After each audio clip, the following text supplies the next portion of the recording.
Okay, we'll call the meeting to order. It's 10:30. Can I roll call, please? Trace Kendig. Patrick Updike. Present. Peter Huffman. Present. Cindy Heck. Present. Tom Lampy. Present. John Benson. Here. Annette Dunn. Andy Buffington. Present on the phone. Ellen Hagan. Michelle Bischoff. Present. David Ness. Here. Rob Rudder. Carol Lund Smith. Present on the phone. Larry Smith. Present. Angela Klauser. All right. Holly, And we do have a quorum. Yes. why don't you see if Deb Vitko from DNR is on the phone today? She was possibly going to call in and be a stand-in. See if Deb Vitko is on the phone from DNR. Yes, I'm present. Deb, are you on the phone today? I forgot about that. Yes, I am. All right, thank you. Okay. Yep, and we have a quorum. Okay, thank you. We could do the introduction of board members, starting with Mr. Benson in the front row. John Benson, Department of Homeland Security and Emergency Management. Cindy Hike with the Iowa Department of Public Health. Peter Huffman, Iowa Department of Transportation. Patrick Updike, Iowa Department of Corrections. Dave Ness, Municipal Police from Des Moines. Tom Lampy, DPS. Chris Myers on the SWIC. Michelle Bischoff, representing professional fire chiefs from City of Des Moines. Larry Smith, Kika County Emergency Management. Those on the phone, starting with Andy Buffington. Andy Buffington with Winnebago and Hancock County Emergency Management Communications, representing communication centers. And just for board's information, I may be stepping off. We have some installation going on in one of my shops today. So in that case, Swick Myers will be doing the under due business, the new applications. Carol Lund Smith, Iowa Law Enforcement Academy.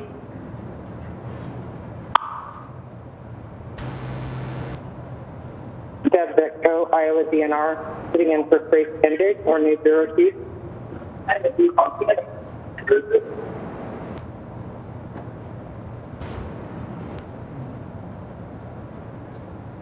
Is that it on the phone? Anybody else? Okay, welcome to the board meeting today. I'm looking for the approval of today's agenda, if I could get that, please. So moved. Peters, have a second? Bischoff. Bischoff, further discussion? All in favor? Aye. Opposed? Motion passes. Approval of the meeting minutes from December 12th of 2019. Entertain a motion for that, please. Ness moves. S, second. Larry Smith. Smith's a second. Is there any further discussion? All in favor? Aye. Opposed? Okay, motion passes. Swick report. Yes, thank you, Mr. Chair. So if you think back to last month, I was out of the office for a couple of weeks near the end of the year, so the content may be a little bit less than it has been in past months, but I will have some significant updates today. I'll start off with status board and the work that continues with that. Near the end of the year, if you remember, we were given permission to go out and seek bids from external contractors to get that program developed for us. We had a period of about 2 weeks where targeted small businesses could submit bids. Had a chance to do a teleconference with many of them to show them what we had gained from Minnesota with respect to source code and existing resources. Went over quite a bit as far as monthly usage statistics with them also, so they could kind of get a sense of the scope of it. Talked about what our modifications would be and what we expect, and then also developed a kind of a scale and a scope of work document that they could use for their bidding. I think I had teleconferences with about 6 or 7 of them. We got about 6 bids in. As of today, the bids range from right around $2,000 up to about $9,500. So over the next few weeks or so, we're going to go over these bids and see exactly what's in them. I know a couple of them include some things that aren't necessary, but either way, we're going to sit down with the vendors and go through their bids, what we have to follow with respect to data rules in Iowa, and also making sure that if any contract is signed that we get things the way we need it to be. Still looking at potential date of the end of March for testing this out. And everybody that needs to be in the loop is in the loop for respect to hosting whatever we come up with for a server and a product. I've had a chance to test drive the end product with Minnesota a couple of different times, and it works very well. They tended to hedge their bets a little bit, saying, you know, hey, we know there's bugs in there, so as long as we know what those bugs are, which we do, when the developer's done with the code, we can say, yeah, that's a known issue, no big deal, let's move on and get it deployed. So that's where we stand with that. If you have any specific questions on status board, I'll answer them at the end of my report or as a side thing with the meeting. The end goal of this is to make it available for PSAPs, the dispatchers there, ComLs, anybody that would be managing comms resources. There's also potential that this could be expanded to include other things, not just talk groups. Think local resources, radio caches, things like that, so that if there's a need to see that in the field with proper coordination with HSEMD that manages a lot of those resources at the state level, that type of work could be done. So that's the update on status board at this point. We're further along than we ever have been, which is way good. So I'm looking forward to rolling that out, hopefully on time and under budget. Quick update on the legislative report too. Worked with the DPS legislative liaison to go over that and get that submitted on time. That was submitted near the end of December, right around the 26th, I think, somewhere in there. Don't quote me on the date, but it was submitted on time. So that's in and sitting at the legislature for their review if they choose to read it. So I want to thank everybody again for the work last month in helping getting that approved. Regional PSAP training has continued with the consulates and control stations. Had a chance to meet with several PSAPs over the last month. We just finished a Region 6 training yesterday, and we've also been working on scheduling some more test calls with the PSAPs that have not completed that yet. I've got trips lined up to go to Lyon County next Monday, and I believe we're in Decorah next Wednesday, and then also working on some other trips to local PSAPs for one-on-one training sessions. Robbie Johansson from Cedar Rapids and Cedar Falls State Radio has been really quick to respond to PSAPs that want one-on-one training, and based on the feedback I've gotten, he's been providing a lot of good feedback for PSAPs on how to use Isicsb effectively in the consulates or control stations that they got, and we've had some very successful outcomes as a result of all of that, so that's also good. One last final thing to mention to the group. Coordinated with Chair Lampy near the end of the year also to make sure that we got our ECD technical assistance requests in to the feds for review. Basically, if you look at our SCIP, a lot of what we've tried to do with those requests lines up directly with our SCIP, which is, from what I understand, a requirement. If it's not a requirement, it's a highly suggestible practice to make sure your requests line up with your SCIP, and they do. So once those are approved or tabled or given any sort of feedback on, I will pass that on to the board as well. So that's my report for the month, and I'll go ahead and take any questions. Any questions? Okay, thank you. Let's move on to the 911 Council report. Good morning, Board. There's actually not a lot to report. The 911 Council did not meet prior to this meeting. The Vice Chair and the Chair were unavailable. So as far as the 911 program itself, we remain busy with everything that's going into the wireline migration onto the next generation network. It's pretty much all-encompassing right now. So one of the other projects that we have is the shared services, where PSAPs are able to share some of the equipment. One of the unique things that I want to bring to your attention that we're looking into, it's really early preliminary discussions, but it sounds promising, using FirstNet as a secondary connection if the ICN were to go down, so the host and remotes can still talk to each other, basically. So again, early discussions, but it sounds promising, and thought it was a unique enough use of FirstNet to bring to your attention. Also, our 911 legislative report has been submitted. That's available on our website if anyone is interested. Any questions? Is there a committee for that, or you just We try to run it by the council, but there's not a requirement for that. Okay. All right. The user group committee, if Chair Buffington's on, or somebody could fill in for his report. Yeah, I'm still on. Okay, go ahead. Okay, user group committee met 3 weeks ago, and you'll see under new business that we have 4 applications that we'll be submitting for approval. There's 3 new applications and 1 update to level 4. So with that, that's the end of my report. If there's any questions.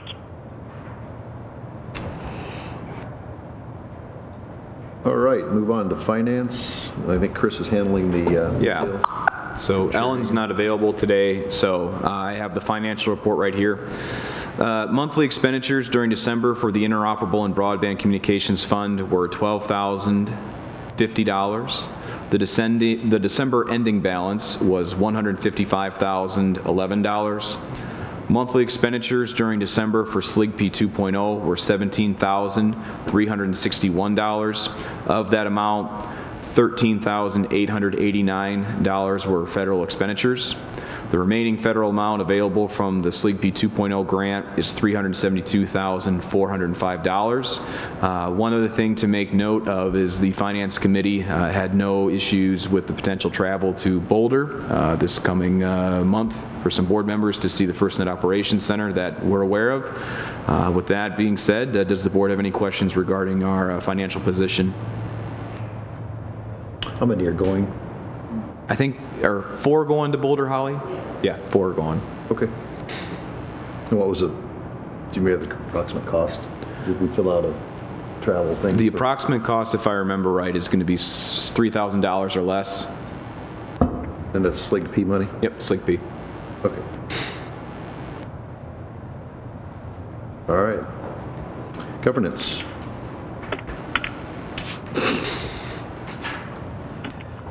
Governance did not meet. Governance has nothing to report. Questions?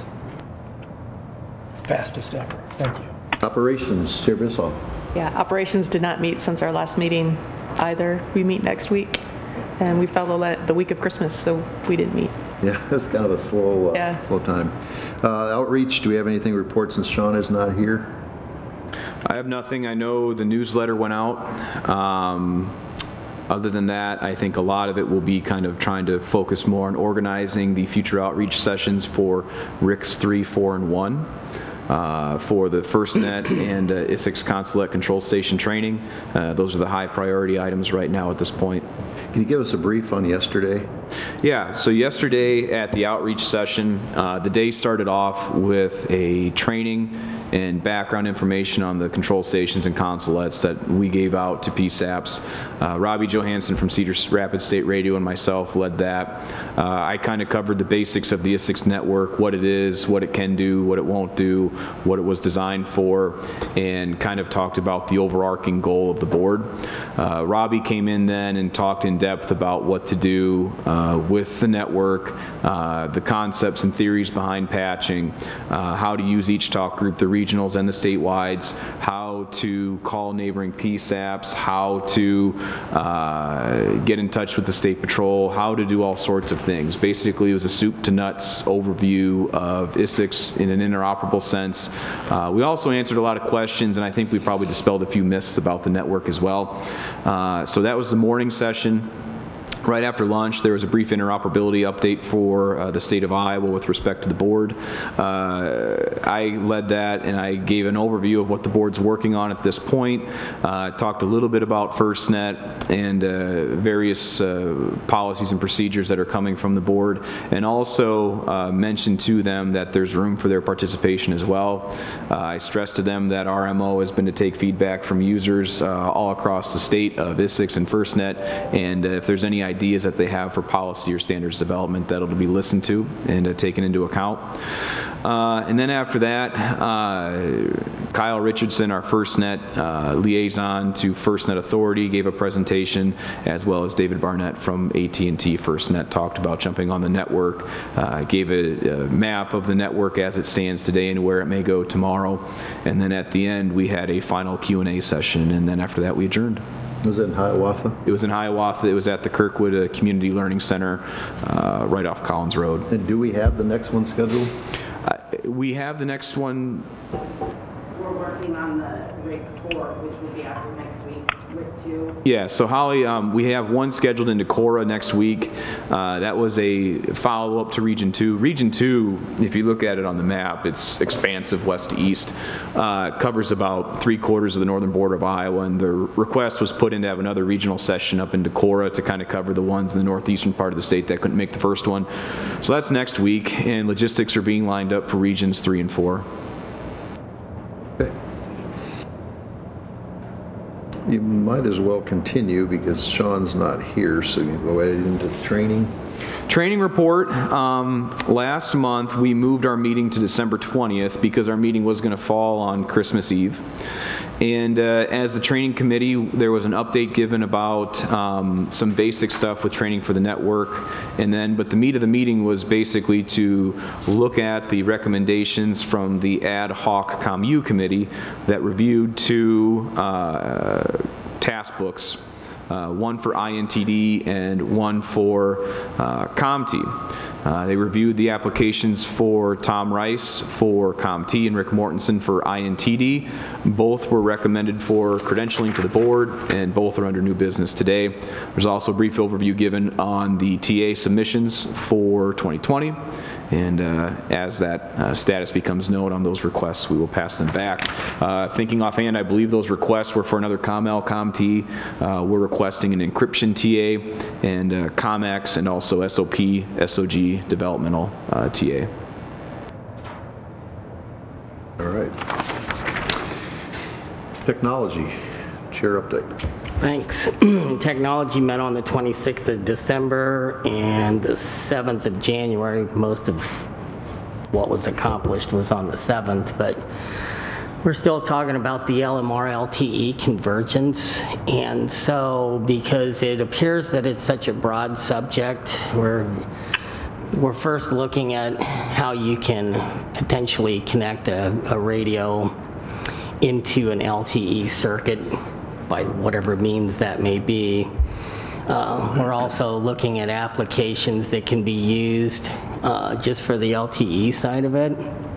And so it seems to have a lot of interest in it. It's a very broad subject that we're dealing with, and so we felt like we needed to back up and start at a low level and try to work our way up to bigger things by looking at what some of the other states are potentially doing and see how they handle the situation with amalgamating a 2-way radio into an LTE network, and then from there move on up to bigger and better things. So the whole intent is to keep exploring this, potentially look at standards and policies that aren't so restrictive and still allows for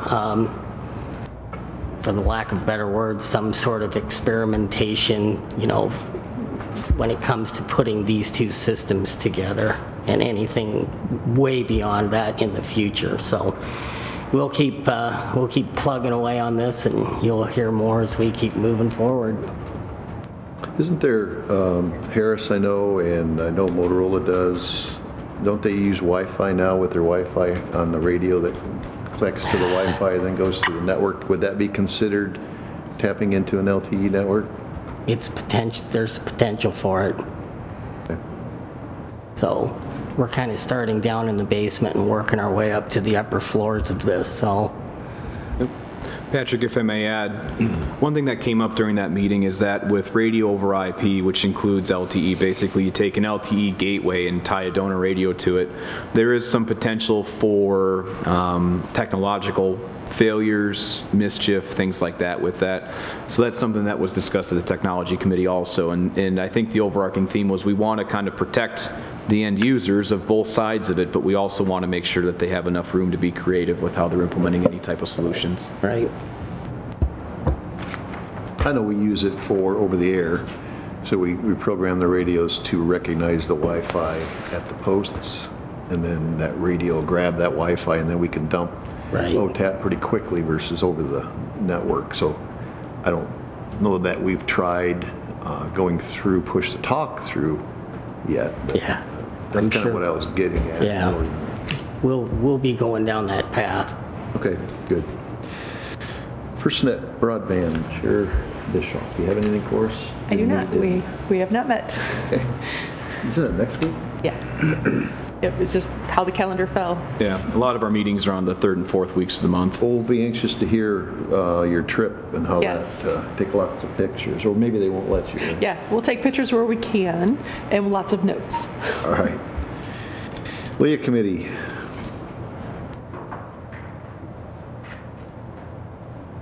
Right through that. Zipping right through, yeah. We continue to work very closely with the Operations Committee to make sure that we're on scope with them. The phase 1 of the 4-wire CCGW project is moving forward just as we are hoping. All the wiring has been completed. The bridge clips have been removed so that we are able to move all that transport from the old copper from the carriers onto the microwave. So they're all going microwave that way. All the reconfiguration's been done, the testing has been completed, and we have received no calls or complaints of any issues at all from anyone. So I'm really happy. We continue to monitor the control station project and work with the RICs however they may need us to make sure that the word's getting out. The announcements are also continuing to go out on the 1st and the 3rd weeks of the month. And we will have another meeting next week. So when you say we haven't had any complaints, you mean Leah hasn't been down because it's on the microwave system? That, nor have we received any calls from anybody having any challenges.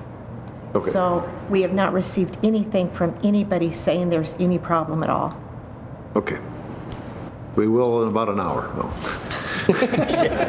How Murphy works, right? Just because I said it. Okay, other reports. Any board members like to share information? Feel free. This is including on the phone. Yep. This is Chris. Deb, are you still with us on the phone? Yes, I am. So Deb Vitko is with the Iowa DNR. If you may recall here on the board, Jeff Swearingen retired recently. Deb, I don't mean to put you on the spot, but would you be able to give us an update on how things are progressing at the DNR with respect to the position with the board and kind of where that may be going in the next week or so? With our new chief coming on board, is that what you were? Sorry, you cut out a little bit. Pardon me. Oh, Deb, would you be able to kind of give us an update on the DNR seat on the board? My understanding is that a individual is coming. Yes. So Chris Kennedy just was sworn in on Monday the 5th as our new bureau chief. So he will be taking Jeff's place on the board, and he comes to us from Hope City PD. So I know we've had a long stretch there where nobody's been on the board and everything. But I know he plans on coming to the next month's meeting and kind of picking up where Jeff left off. And I know we've brought him a little on board as far as, where we are at with our radio communications and everything, and we're continuing to work on our end and on tweaking our radios and everything to get them in compliance, and also our communicability with the big dispatch centers. So that's kind of where we're at. I'm definitely not very technical. I am technologically challenged as far as the radios are concerned. So I can use them, but that's about it. So a lot of what you guys have been talking about is Greek to me, but I know Trace has a lot more knowledge on it than I do. So I think he will be an asset to the board. Do you have any other questions on that? Or? No, I think we're good. Thank you very much, Deb. I appreciate that. We're looking forward to having him here and continuing to pick up where Jeff left off. And I'll be in touch about committees he may be interested in and things of that nature. So thank you. Yeah, you're welcome. That's just background noise. I think it's background noise. Yeah. Okay. Anything else? I'd like to share that tomorrow they are having interviews for the HON officer in our position, so whomever they choose will be, hopefully it's me, but I don't know that for a fact. So. Good we luck. should know by the end of the month. I got one, and I'd like to have Robbie come up, putting you on the spot here. I'd like to have you come up and debrief on yesterday also, since you've done, how many now? I've done 3 rigs and I've been to 35 agencies. Okay. If you could just kind of give us an idea of how it's going, what you teach, what the response has been, and the progress. Sure. So I do everything from a dispatch perspective. I've been a dispatcher for almost 17 years, manager for 2. I still sit on the radio, and that's what I do. I will always sit on the radio.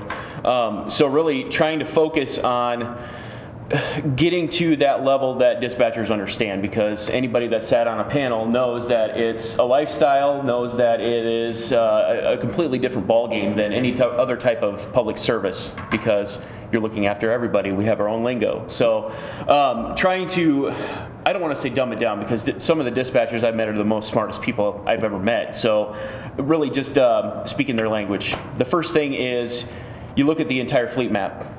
R1 call, R2 call, nobody understands that without any training. So we teach the numbering process, why it's called R6 call 61. Basically what I do is I don't train via PowerPoint, I train via whiteboard.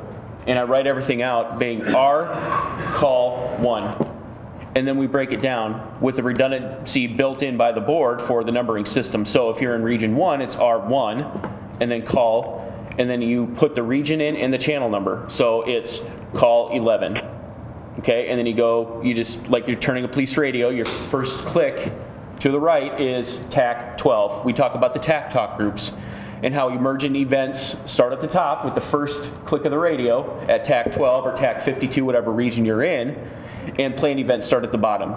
And then we break down what the use of the call channel is as a broadcast and hailing. So we broadcast all possible drunk drivers or semis all over the road, what have you. There's a lot of information. The regions are big, so there's the chance that there's broadcasts on your regional call that frankly you don't care about because it's 16 counties away, it seems. And then we talk about the use of the TAC channels, as I said. We break down the statewide talk groups, Iowa Call 1, and then we really dive into the Iowa TAC channels as well. It's highly likely that Iowa TAC 2 and 3, because the same rules apply, that the first available TAC talk group will be used for emergent events. Iowa TAC 2 and 3 will be used heavily for pursuits. It doesn't matter what area you're in, you're going to hear some pursuits in areas of the state you never thought had pursuits before. And then we talked about the bottom of the list where you do planned events, and those are open to everybody. This is, and the thing I stress is that this system wasn't built for the state patrol, and that's the biggest misconception. Or it was built for DPS or DOT, and we're just users like everybody else. It has one vote on the board, there's more local control on the board, and everybody gets a chance to talk. This is all about interoperability and bringing everybody together, because at the end of the day, if you have a trooper or an officer in pursuit and they can't talk to each other and there's one 3 miles ahead setting up stock sticks, that's a problem. This is the way to link everybody together via a patch, via a gateway, whatever the case is, to get a successful outcome and make sure everybody goes home. So that's basically what I teach. So I got a couple things I need to clarify that I've been hearing is, I think you touched on a little bit. I'm hearing way too much more than I want to hear. I'm hearing a vehicle westbound on Highway 20 of a 1050 or drunk driver, and I'm in Des Moines. I don't care to hear that. No.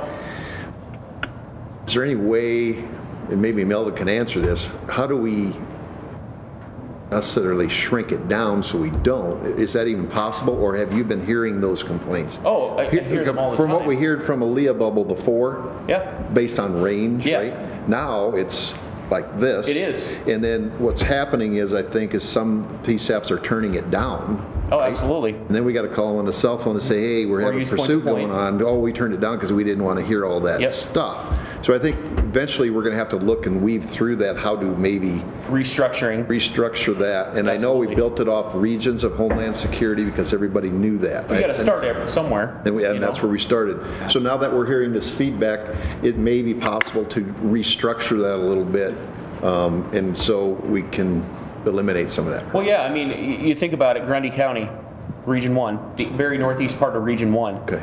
They're constantly hearing Region 1 call 11, and when Cedar Falls needs to call them, we're calling them on point-to-point because, frankly, and I haven't spoken to Grundy County, but I'm just using this scenario.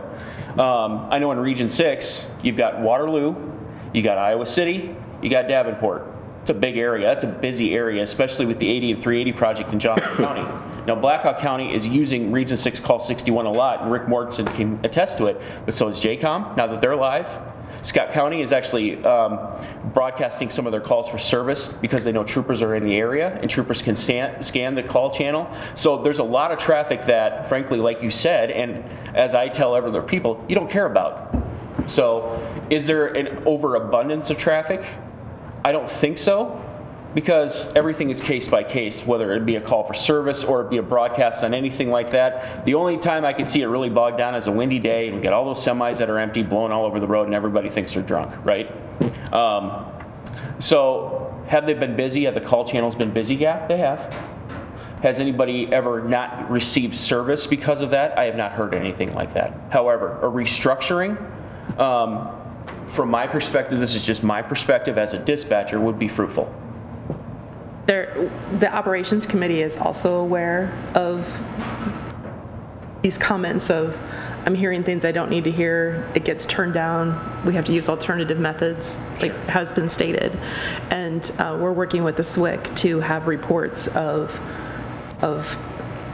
busyness, not busies, but busyness. How often is the push to talk, for how long, those sorts of things. So more of statistics on use and monitoring it from that perspective. Sure.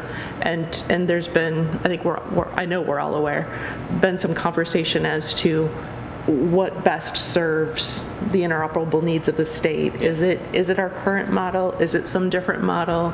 Something.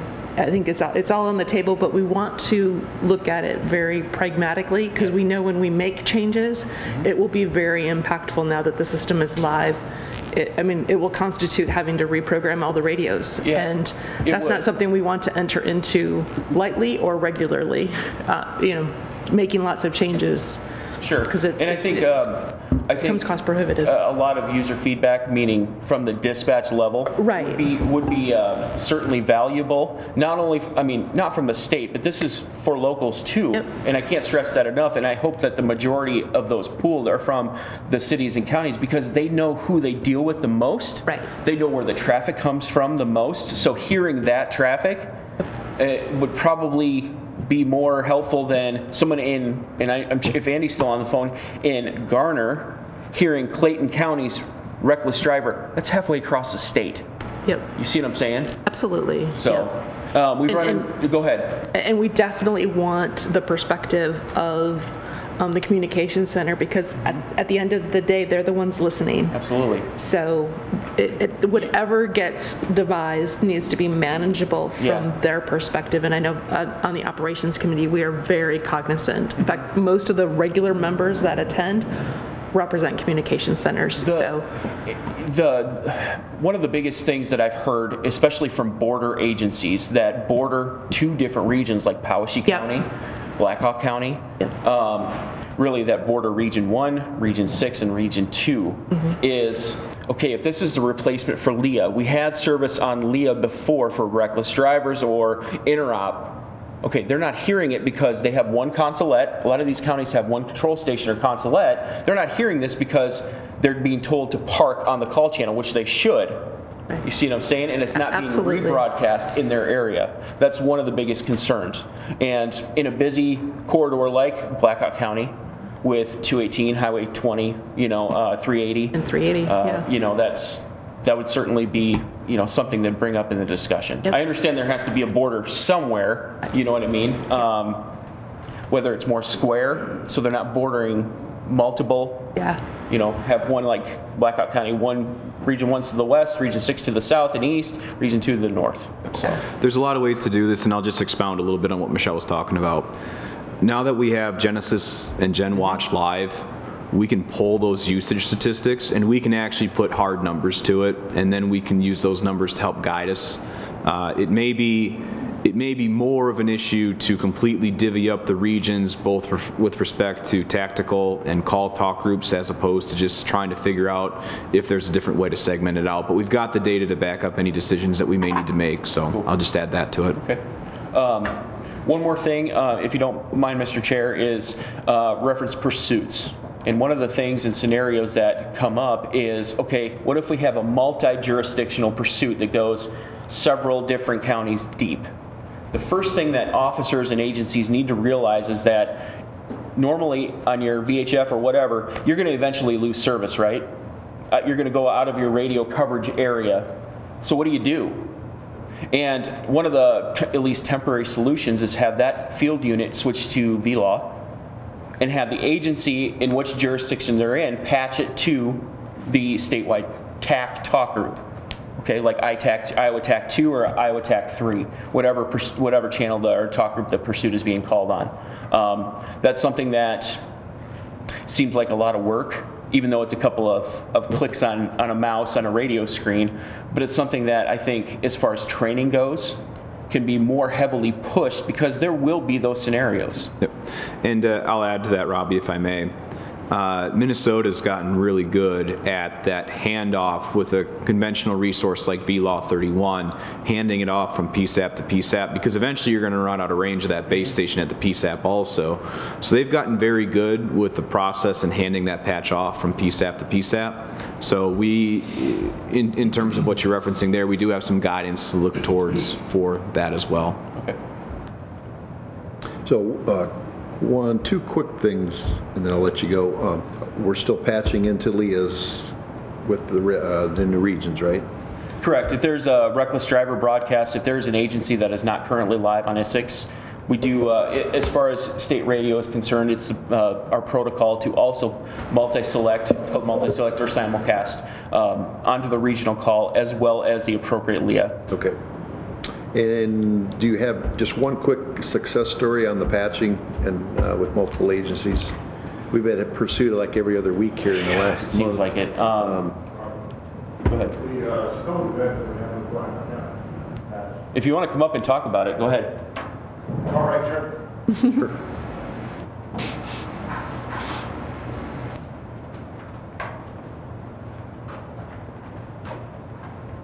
I'm Rick Warrenson from Cedar Falls State Patrol. We had an event, snow event here just 3 weeks ago or whatever like that. And we had a lot of state troopers working with Blackhawk County Sheriff's Office deputies. I called over to Blackhawk County and asked if they could patch their law ops channel with one of our regional groups, which they did, and it worked very well. The troopers were able to talk to the deputies on scene. They all coordinated out there on I-380, and it, by all else, was a successful operation. So it worked really well. So patched into the Region 61. Yep, yep, is what we did. So good. And they did that at the county level, Blackhawk County level. So. Thank you. So they didn't even have to turn their dial on the radio. Nope, they didn't have to do anything. And the troopers didn't have to do anything either. So. Okay, nice. All right, thank you. Okay, we'll move on to Motorola. I think I've stalled enough, Melvin. And Brad, would you be able to log back in to get the PowerPoint open? Thank you. Well, I think Melvin's wanting to use his own machine. Melvin. He's going to use his own, but David's going to use. Oh, okay, sorry. You still got a hard stop. You're just thinking ahead? Yeah, I was just going to go on. Need to. 11:30. Awesome. That starts at 11:30, but I can be a few minutes later. But somebody holding the seat for me. So. Okay. Can you do that?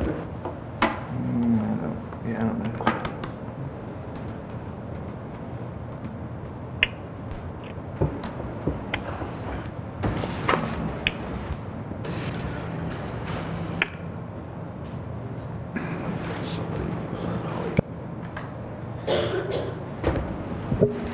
All right, assuming you guys can see it on your screen.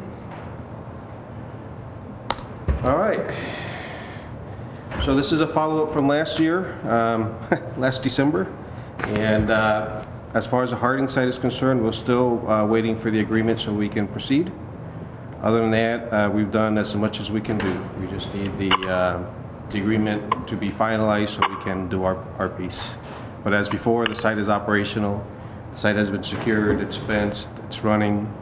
So it's just a matter of completing the road access, making it up that hill, and putting the appropriate fencing and retaining walls in place. But we can't do that until we get the agreement from the city.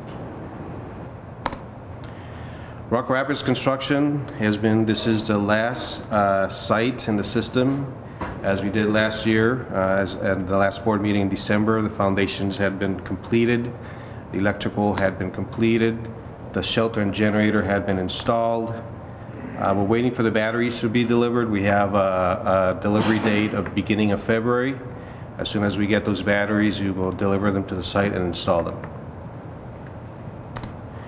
Meantime, the tower stacking is in progress, and we're currently at 400 feet right now. And how tall is it supposed to be? It's around 475.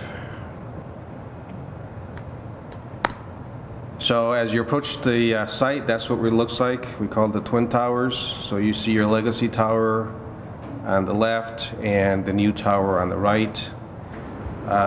It's really hard to appreciate unless you're there, so sometimes taking the pictures is kind of hard to find the right angle to do it. So I did my best, rode my car through the mud, had my mud boots on, and approached the site a little bit better here. You can see how close we are to each other. What you can't see, I'm not sure, maybe the next picture shows it better, but what makes this site complicated, of course, is the proximity of the towers. We're talking less than 30 feet. And they're guy wires. If you look carefully, you can see a lot of guy wires in there that cross each other's paths. So that's part of what makes it complicated. Here, what I'm showing here is that, again, you can appreciate a little bit better here how close those two towers are.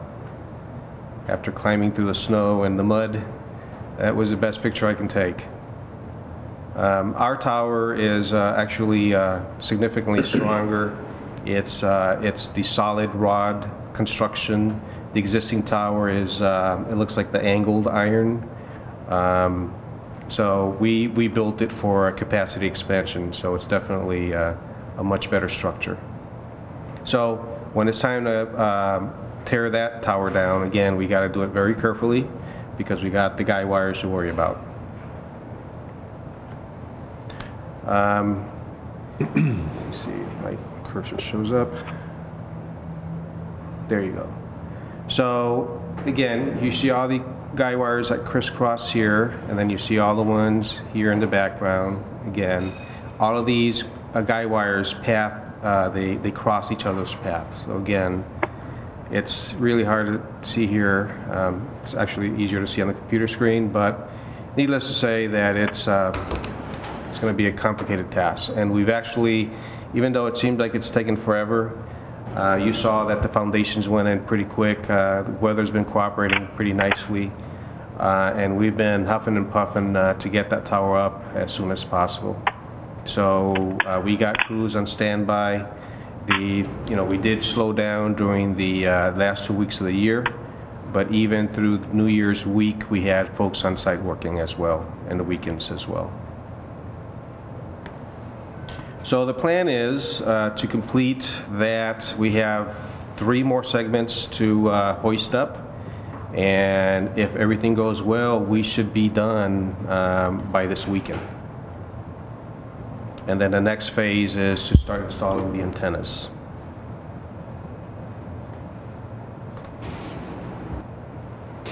All right, so that's,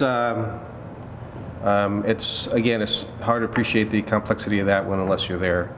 But we've done good progress. We were hoping to get that one done by the end of the year, but it was December, and it is Northwest Iowa, so the fact that we got as far as we did is it's actually very good. Site walks is the next piece. We had started this process by the end of the year keep on saying the end of the year, just a month ago. We got together with DOT, DPS team. We spent about 5.5 hours there making sure that we were in sync about what to look for, how to do it, and all that kind of stuff. We've got some follow-up meetings to do to narrow that stuff down. And once we're good, we have a list of about 25 sites that we want to start walking.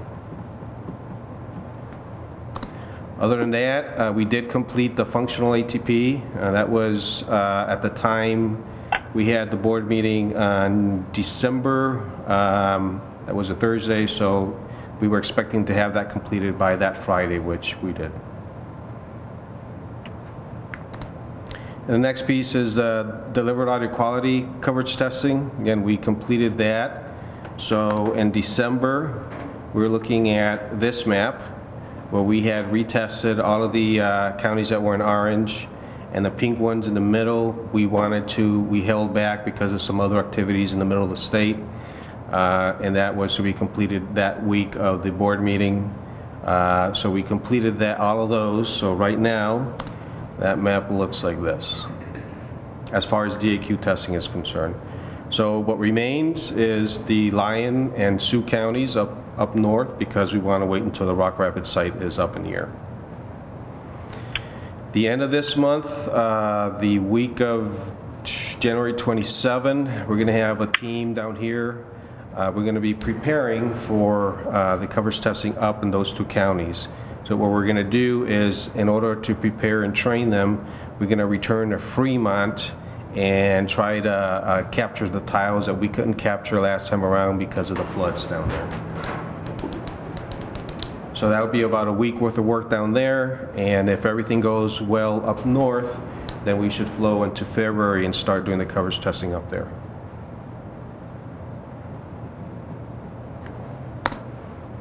That's all I had. Any questions? Just a quick comment, Melvin. Looking at the 2 guide tower sites in Rock Rapids, you could kind of see how interlaced those guy wires are on the screen, and it looks far more complex than like anything I'd want to do. It's almost like you're building a house inside of a house, then you're going to tear down the exterior structure while trying to preserve the interior one. So yes. Good work on that. Well, the team, we got a lot of folks that are dedicated to this, and I'm glad they enjoy doing that, because that's hard work, and it's windy and cold up there. So. All right. Thank you. Hey, FirstNet AT&T update. David? I think you just need to plug the laptop back in.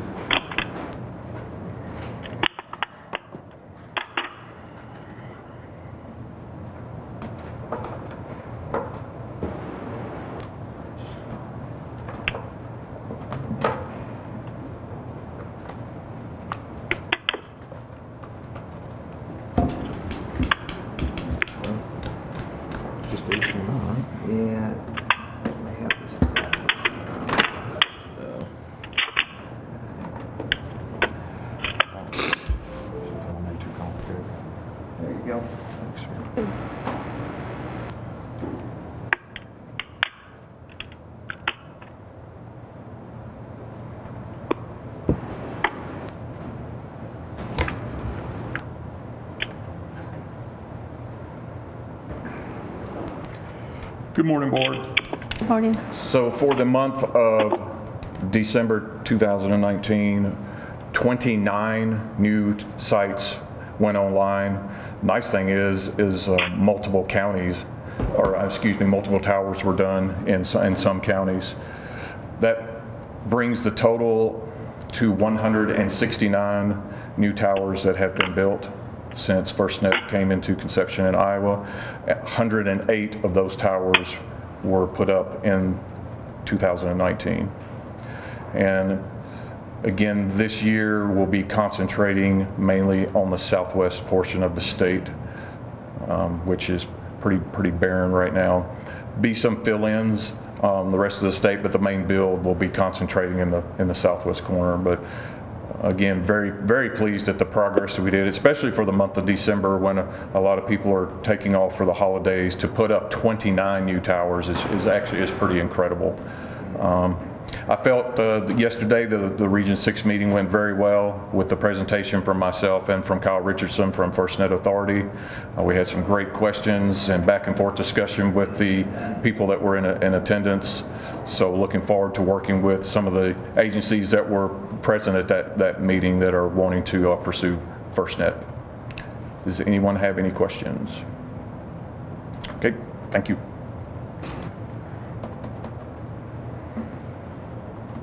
Okay, Jim.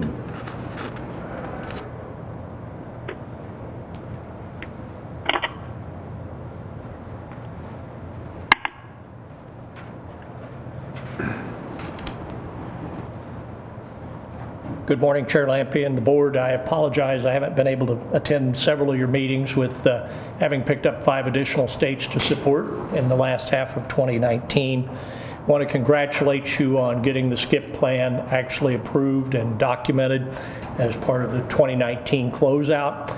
I just verified this morning that we do have the 5 TA requests that Swick Myers talked about. They're in the process of being assigned to be worked. So the TA training and documentation effort will begin shortly. Of course, we go through that same pause at the end of the calendar year as everyone else.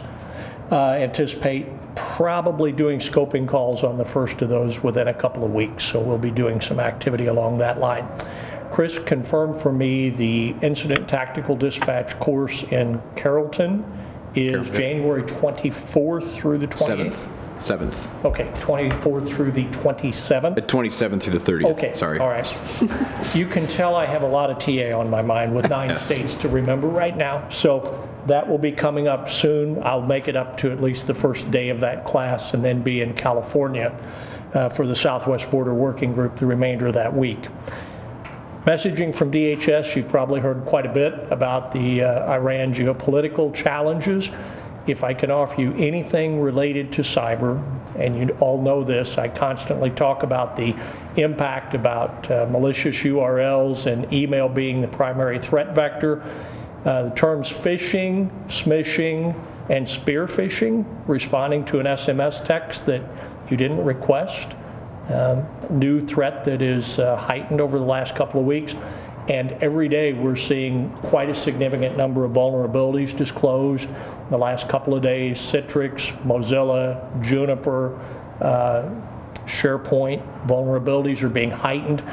These are known threat vectors for advanced persistent threat adversaries to exploit.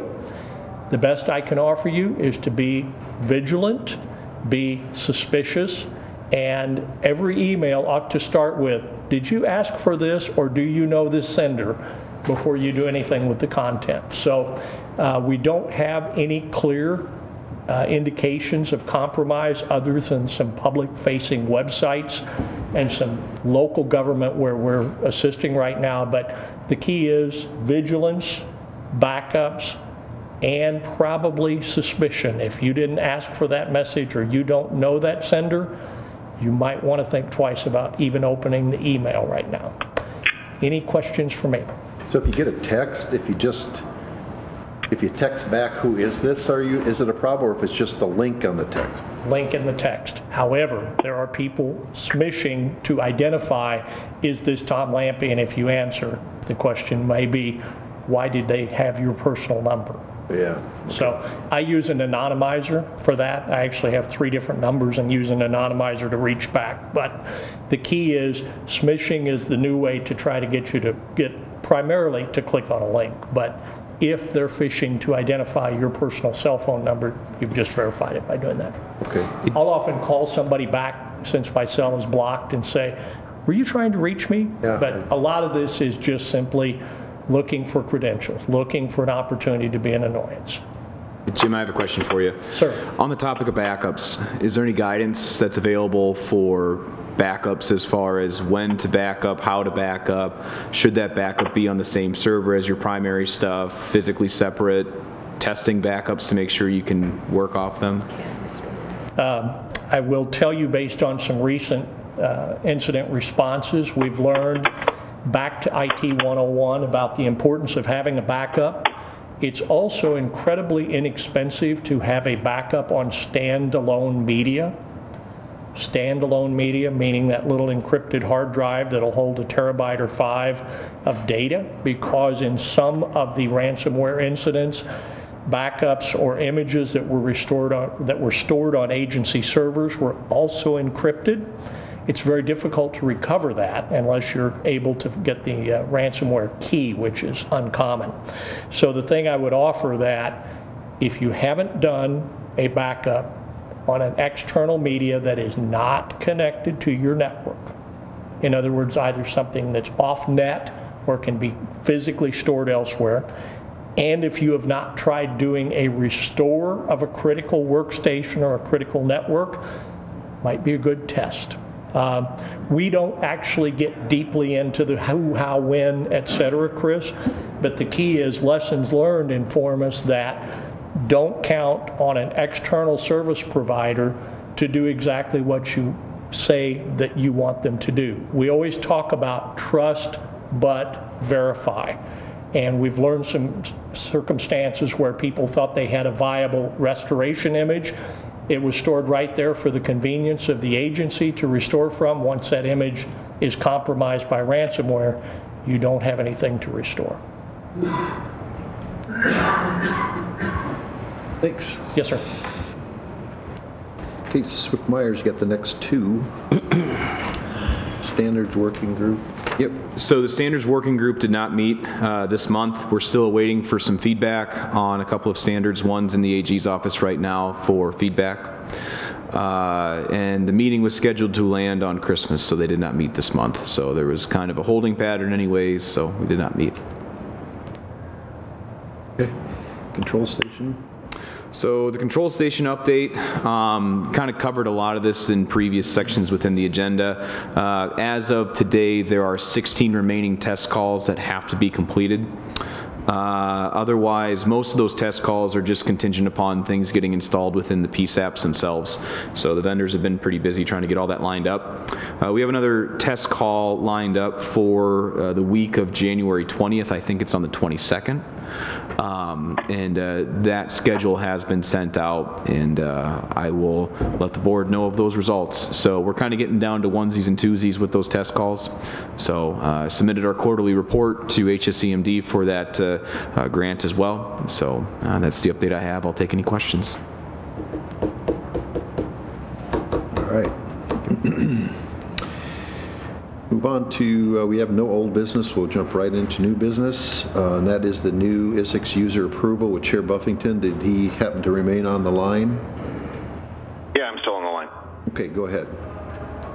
All right, the user group committee has reviewed and recommended for approval the 4 applications, Webster County Emergency Management Agency Level 4, Keokuk County Sheriff's Office Level 1, Clay County Level 2, and Carroll County updated to Level 4. So that comes as a motion to recommend approval, full board. Okay, I have a motion for Webster, Keokuk, Clay, and Carroll as listed on the agenda. Would you do a roll call, Holly, because I know there will be an abstention on some of these. Do Webster first. Patrick Updike. Aye. Peter Huffman. Aye. Cindy Heck. Aye. Tom Lampy. Aye. John Benson. Aye. Annette Dunn. She's not here. Andy Buffington. Aye. Michelle Bischoff. Aye. David Ness. Aye. Carol Lund Smith. Aye. Larry Smith. Aye. Okay, motion passes to go right on to Keokuk then. To the next one. Oh, that was just for the first one? We didn't do all 4 of them? Okay. Right, just do. Sorry. All right. So the next one's for the Keokuk? Yes. Correct? Okay. So that one, Patrick Updike? Aye. Peter Huffman? Aye. Cindy Heck? Aye. Tom Lampy? Aye. John Benson? Aye. Andy Buffington? Aye. Michelle Bischoff. Aye. David Ness. Sorry to throw you off here, but I'm going to say aye, and then I've got to depart. I'll try to handle the rest of them via phone here on my way to my next meeting. Thank you. Carol Lund Smith. Aye. Larry Smith. Abstain. And Angela's gone. So passes. Okay. And the next one is Clay County Level 2. Patrick Updike. Aye. Peter Huffman. Aye. Cindy Heck. Aye. Tom Lampy. Aye. John Benson. Aye. Andy Buffington. Aye. Michelle Bischoff. Aye. David just walked out. You said he was on the phone. He is on the phone, okay. I didn't know if he had got on yet. Carol Lund Smith. Aye. And Larry Smith. Aye. And the last one is Carroll County Update Level 4. Patrick Updike. Aye. Peter Huffman. Aye. Cindy Heck. Aye. Tom Lampy. Aye. John Benson. Aye. Andy Buffington. Aye.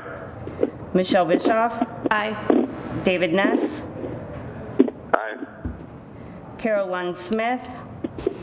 Aye. And Larry Smith. Aye. All right, thank you. Thanks for doing that.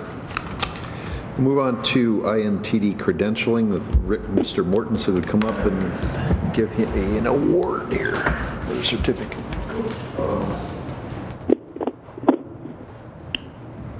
Hey, Holly, would you be able to take a photo of that quick also? Well, he's got it. Oh, well, he's got it. Great. Oh, yes, yeah.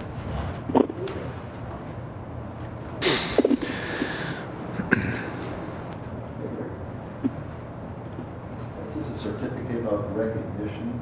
This certificate is awarded to Rick Mortensen to complete all requirements of the Isicsb Communications credentialing program and entitled to be recognized and credentialed in the state of Iowa for the following position, which is the Incidental Tactical Dispatcher, or INTD, awarded this effective January 2000. Congratulations.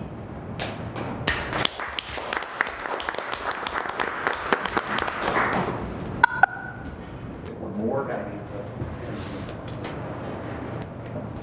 For Tom Reese.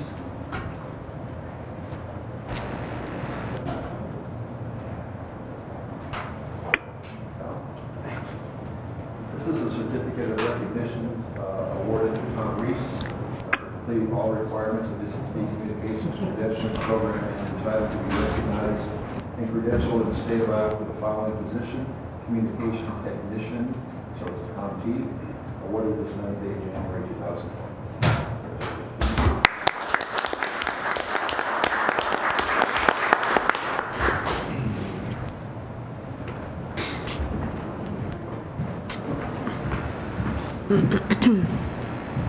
All right.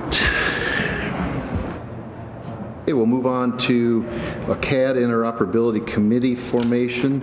I put that on there. Part of our duties as the board under the chapter 80, 28, and 29 is to recognize and investigate data interoperability.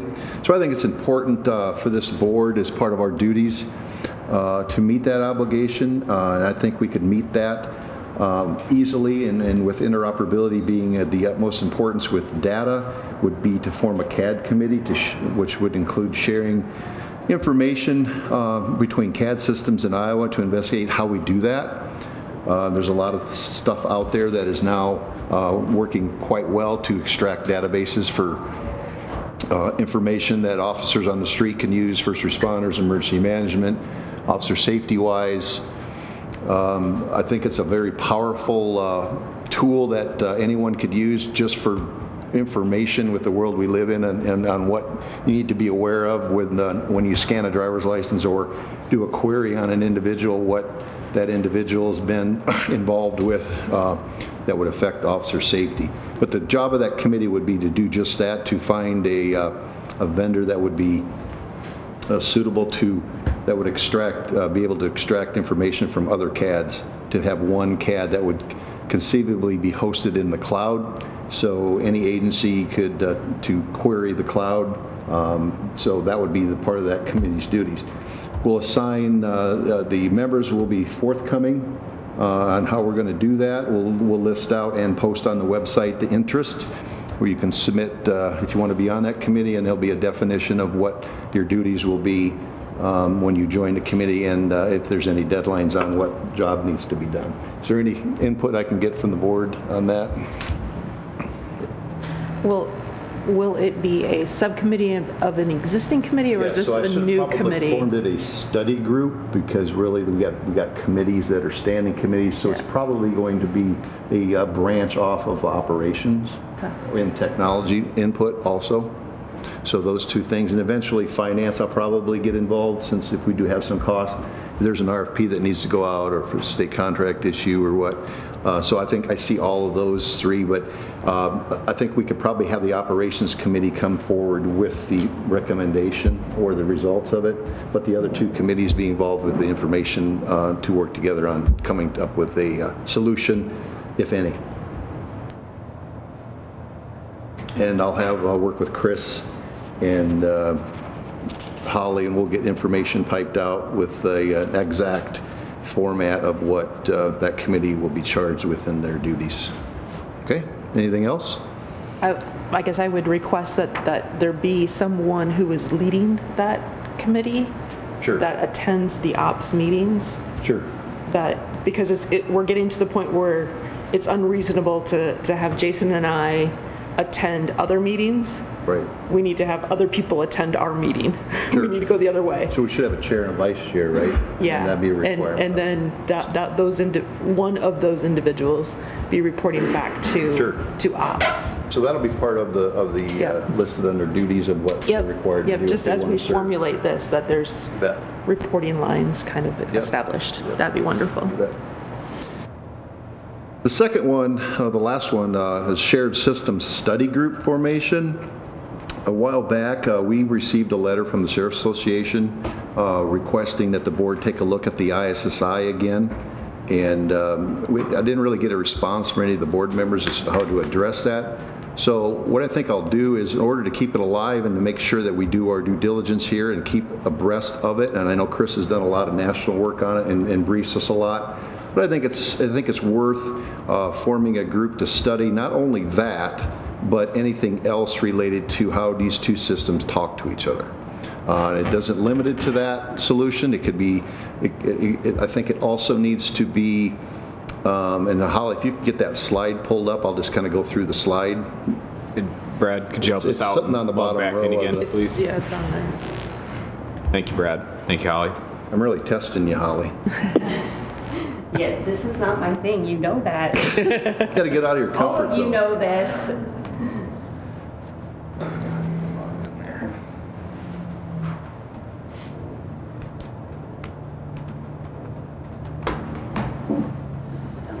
If you could just run the slide for me when I tell you next slide, that'd be great.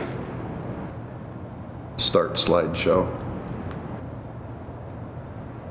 Where's that at? There you go. I talked with Vice Chair Ness about this yesterday, and he also agreed that we should form this and take a look at it.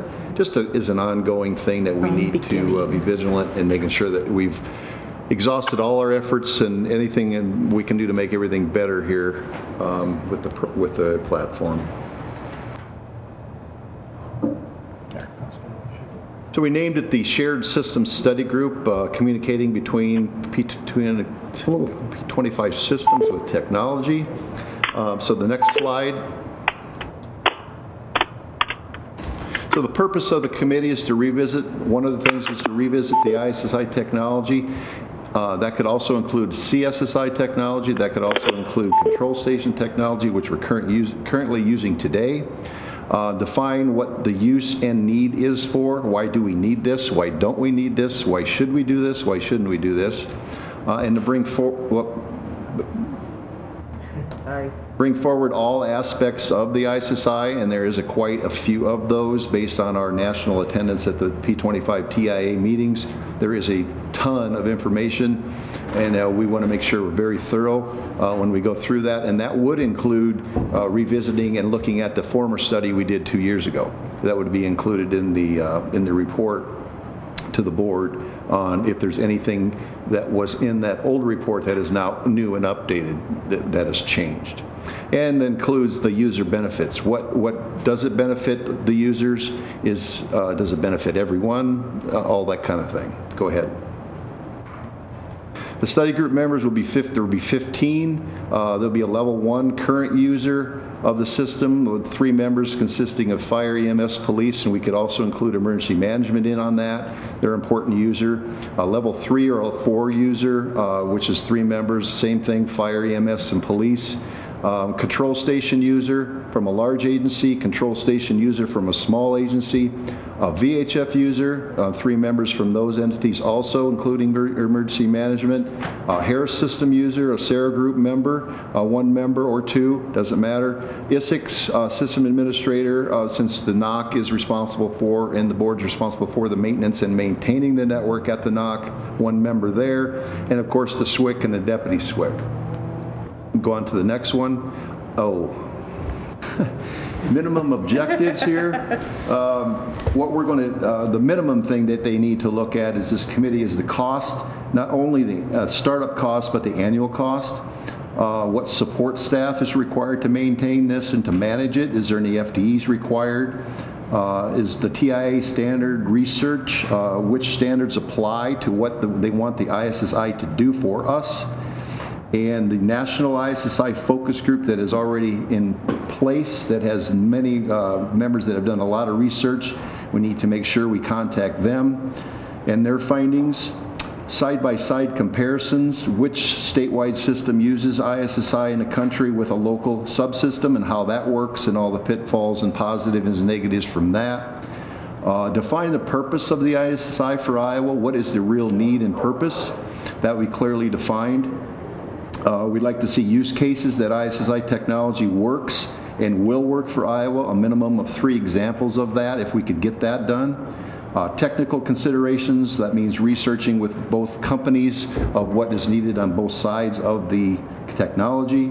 The maintenance requirements on that particular technology from both ends. Software update requirements, main system and the subsystem. Main system being the Isicsb system and the subsystem being the Harris system that we have in place.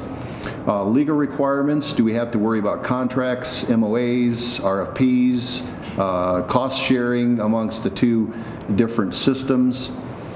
Benefits, does it benefit all VHF? It must benefit all VHF 700-800 users and at the dispatch level and on the street, portable and mobile coverage.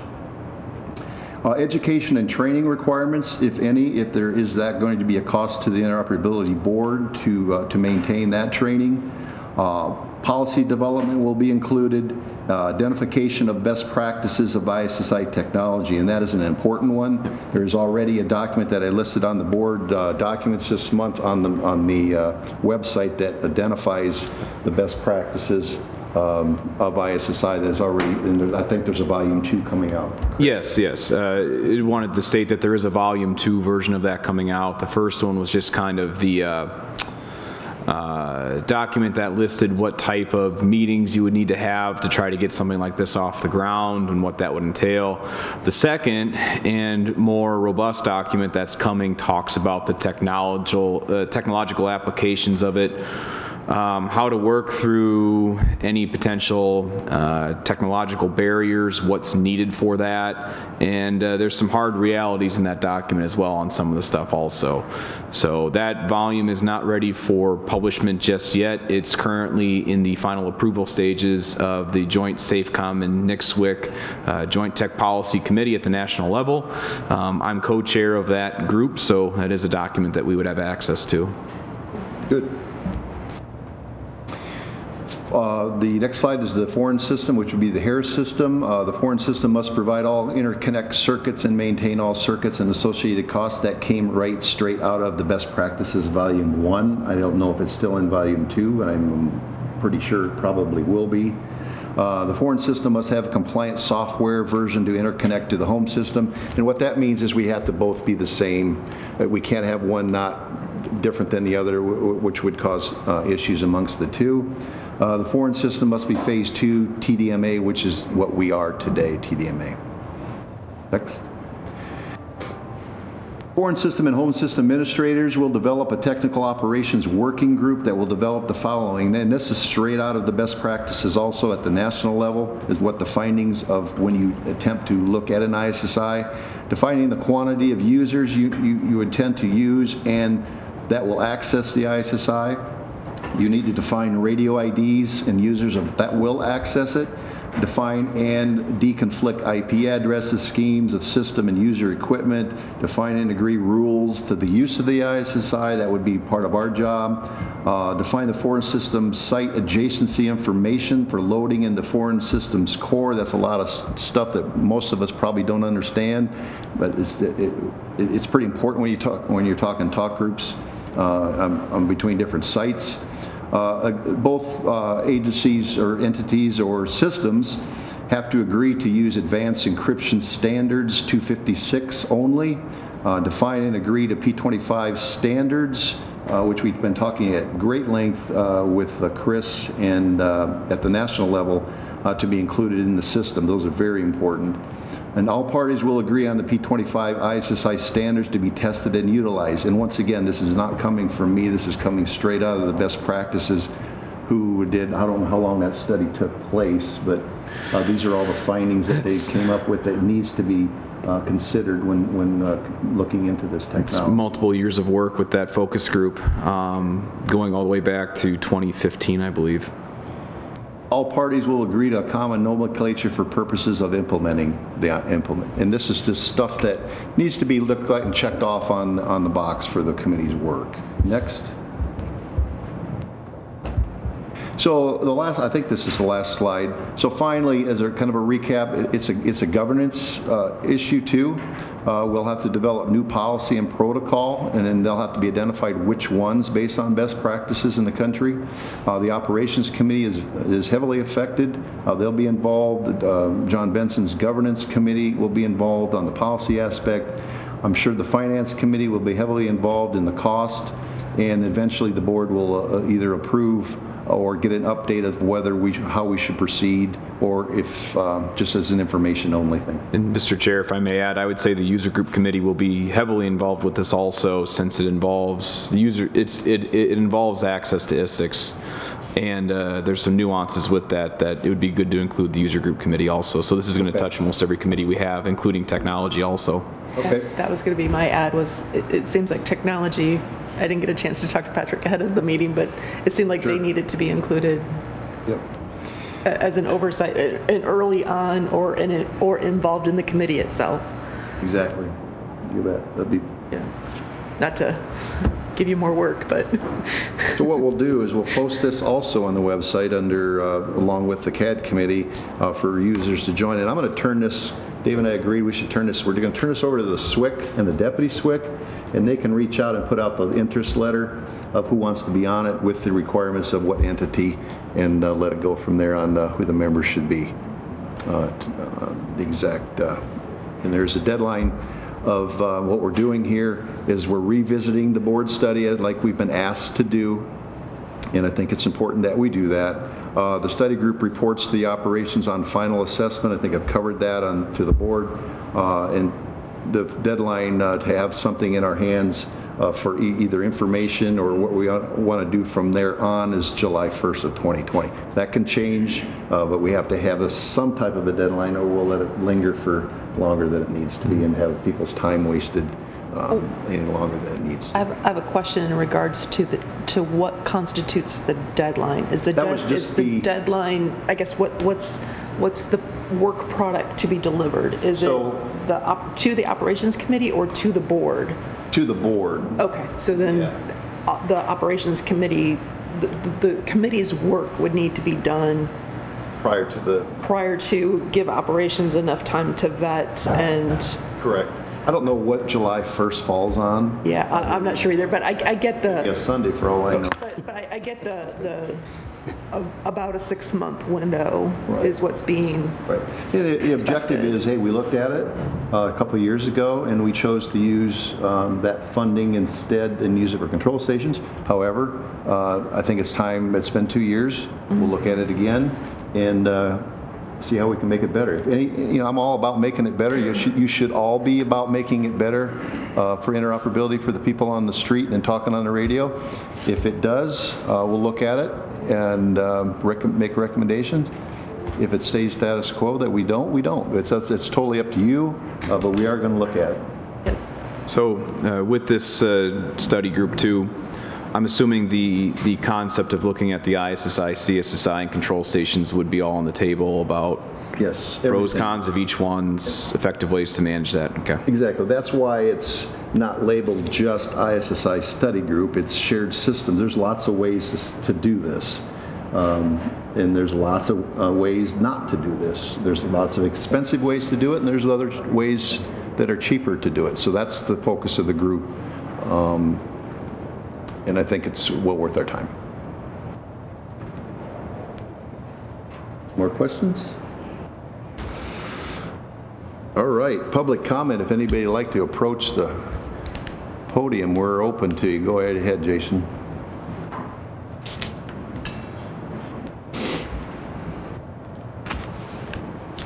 Thank you. Jason Hoffman, representing Carroll County Communication Centers and Carroll County Public Safety as a whole. Just wanted to speak and thank the board for approval of our level 4 access to the system, and let the board know we look forward to being partners with Isicsb and anybody else in our region that's going to be using the system. So, thanks. Thank you. Anybody else?